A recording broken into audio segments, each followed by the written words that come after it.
بسم اللہ الرحمن الرحیم۔ زندگی میں ہمیشہ وہ لوگ پرسکون رہتے ہیں جو پوری نہ ہونے والی خواہشوں سے زیادہ ان نعمتوں پر شکر کرتے ہیں جو انہیں ان کے پروردگار عالم نے عطا کی ہیں۔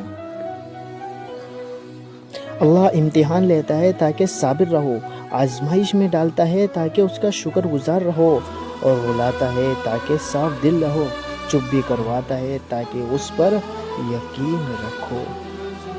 دولت اور عہدے انسان کو عارضی طور پر بڑا کرتے ہیں، لیکن انسانیت اور اچھا اخلاق انسان کو ہمیشہ بلند سے بلند درجے پر رکھتا ہے۔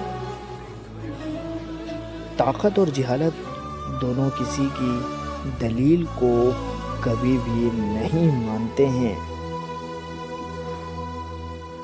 ریت کے ذروں کو ہوائیں اڑاتی پھرتی ہیں، مگر ریت کے ذرے جب مل کر پہاڑ بن جائیں تو کوئی طوفان بھی ان کو ہلانے میں کامیاب نہیں ہوتا ہے۔ تربیت اچھی ہو تو انسان کا ضمیر خود اس کے کردار کی حفاظت کرتا ہے۔ خوبصورتی کے لیے چاہے ہم ساری دنیا کا چکر لگا لیں، اگر وہ ہمارے اندر نہیں تو کہیں بھی نہیں ملے گی۔ ذلت کی ایک گھڑی کو زمانے بھر کی عزت بھی نہیں لوٹا سکتی ہے۔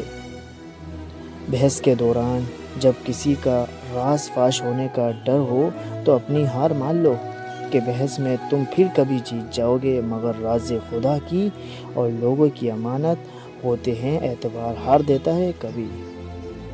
خالق سے مانگنا سنت ہے، اگر دے دے تو رحمت، نہ دے تو حکمت۔ مخلوق سے مانگنا ذلت ہے، اگر دے دے تو احسان، نہ دے تو شرمندگی۔ عقل جتنی چھوٹی ہوگی زبان اتنی ہی لمبی ہوگی، کیونکہ برتن وہی شور کرتے ہیں جو خالی ہوں۔ تنقید کے لیے علم کا ہونا ضروری ہے، جبکہ نکتہ چینی کے لیے جہالت ہی کافی ہے۔ جب ہم بڑے ہو جاتے ہیں تب ہمارے رونے سے ہمارے مسئلے کبھی حل نہیں ہوتے۔ عقل جتنی چھوٹی ہوگی، فرمایا کہ زبان اتنی لمبی ہوگی، کیونکہ برتن وہی شور کرتے ہیں جو خالی ہو۔ درخت جتنا اونچا ہوگا اس کا سایہ اتنا ہی چھوٹا ہوگا، اس لیے اونچا بننے کے بجائے بڑا بننے کی کوشش کرو۔ علم یہ نہیں کہ بات کتنی گہری ہے، الفاظ کتنے مشکل ہے، علم یہ ہے کہ بات کتنی ضروری ہے اور الفاظ کتنے سادہ ہیں۔